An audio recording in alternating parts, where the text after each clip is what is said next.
Hey everyone, this is Esther Kane with SeniorSafetyAdvice.com. Welcome back to our YouTube channel. Today we're going to talk about a topic that a lot of older people don't want to talk about, and that is growing older. I have several friends who are in their mid-80s, and they're very much in this denial of aging. I have friends who are in their 70s who are also in denial of their aging, and I have a few relatives as well in that stage. It's very normal, of course. I think it would happen to each and every single one of us, but it does present a safety issue. So I wanted to talk about that and about how you can help your elderly parent or relative or friend to get through this stage, and for you to get through it too, because if you love that person, you're going to worry about them. So let's see what we can do to help them through this. All right, so before we start, please remember to like, subscribe, click on the bell icon. Of course, if you haven't subscribed yet, click on the bell icon for notifications every time we upload a new video. And we appreciate each and every single one of our subscribers. So welcome to our channel. All right, so let's start on this topic of denial of aging by understanding why it happens. As I said before, it's a very natural human response, and there are some very common reasons that you can imagine. So let's talk about what I think is the most common one, which is fear. Fear of losing independence, fear of loss of identity, fear of mortality. We're all, I'm 65 and we're all on the downhill slide, as I say, at least in my age group. So it's not acknowledging that or not recognizing that can cause a lot of problems in your daily activities and could eventually actually cause you harm. And we'll talk about that in a second. But understanding this fear, understanding that it's normal, and understanding how to maybe help to approach the person to help them through it can really solidify your relationship with them, help them, and as I said, if you love them, it can help to keep them safe, at least safer. So how do we recognize if our elderly parents or friends or relatives are in denial? Well, there's a few signs. One is they refuse to use assistive devices.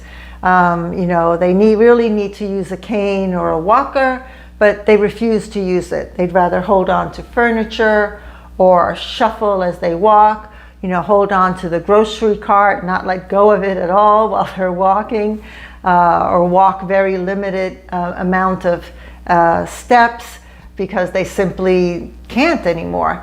But they refuse to use assistive devices, refuse to use grab bars or tools to make kitchen work or handy work easier, anything like that.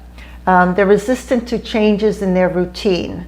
Maybe it would be easier for them to shower in the evening. Maybe their balance is better in the evening than it is in the morning, but they've always showered in the morning, so they refuse to change that pattern.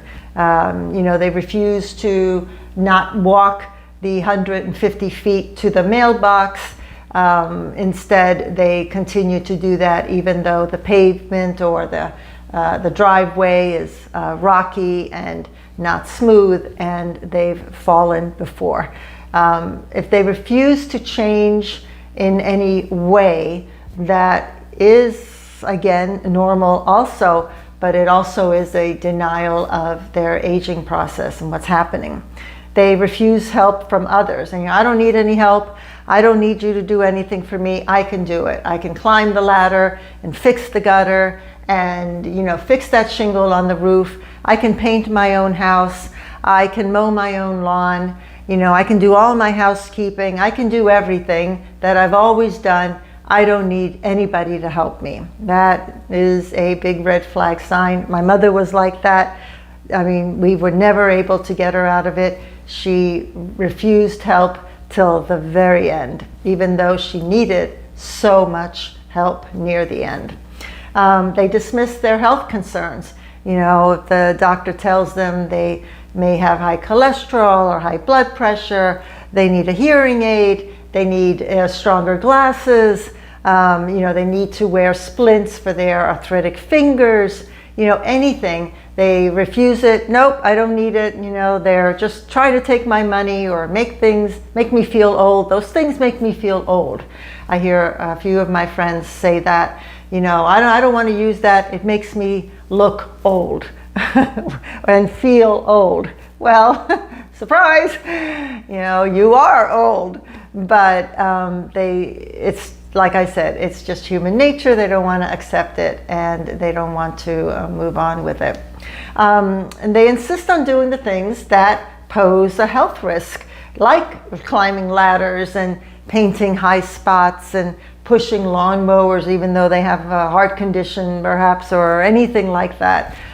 They continue to do what they think they could do, and they're thinking, I've heard this many times, well, if I keep pushing myself, I'll be better. I'll be better if I keep pushing myself. But the truth is, if you push yourself to the point where your body simply can't do it anymore, you risk falling, injuring, and hurting yourself. And there's just no ands, ifs, or, you know, ands, ifs, or buts about it. It's very difficult when your mind is cognizant, when your mind is active and working, but your body refuses to cooperate. I understand that, believe me. For the mortality issue, that's a very difficult one, because especially here in America, we don't have regular discussions about death and dying. It's something that's pushed away and hidden away, and it's not a normal discussion that many people have. As an occupational therapist, I worked for years with geriatric patients, and I would often have that discussion with them because I knew that they weren't having the discussion with anyone else. And the truth is, if we think that our older friends and family members are not thinking about that, we're really kidding ourselves, because there's no way that you can get to older ages, you know, 60s, 70s, 80s, 90s, and more, where your friends and family are passing away and you yourself do not think about your own time. So it's important to open up that discussion if you can. But I will tell you a story. I worked with many, many patients who were in the dying process, and I noticed a pattern. My patients who had a faith in some kind of afterlife, you know, whatever you want to call it, it didn't matter what their religion was. And believe me, I treated patients of all religions, but it didn't matter what the religion was, as long as they had some kind of faith of something beyond this physical earth or this physical life. They seemed to have at least a much more peaceful and pleasant, if I can use that word, passing. It was not only easier for them, smoother, faster, easier, but also for the family members, or at least most of the family members. But the patients who had no faith and just in anything beyond this life, and just felt that this was it, you know, once they took their last breath, it was a black hole and they ceased to exist. Those patients seemed to have a very difficult time with dying, and it took much longer. So the process, the pain process and the agony process, and you know, being taken care of and you know, medicated and going through all of that, and the family members, you know, watching this and feeling absolutely helpless to do anything was much longer, and it seemed to be more traumatizing for the patients. I would see some patients literally fighting to the very end, not wanting to let go. And I get that, of course, but at the end, we're all going to go to whatever it is that we believe is after this, if you believe that there is something afterwards. I'm not saying this is any scientific study. I'm just giving you my personal experience of having worked with so many older individuals who were in the process of dying. So if mortality is the biggest issue for them, for your loved one, perhaps you may want to have a discussion with them, with your priest or rabbi or minister or a counselor, anything to help them through the process. And there's also a lot of books out there also that you can purchase and read together maybe and discuss. That may help as well. All right, so how do we address this fear? What can we do to help our loved ones get through this time in their lives, to at least make the last few years of their life as great as possible? And isn't that what we all want? We all want that. I mean, who doesn't want to live a long time, but of course, at the same time, live a happy, healthy, long time. So one thing is, as I said, to open up and to encourage communication, to talk about the topic, to talk about the subjects, to talk about their fears and your fears, and what you're noticing. Maybe they're noticing something too, but they're afraid to admit it.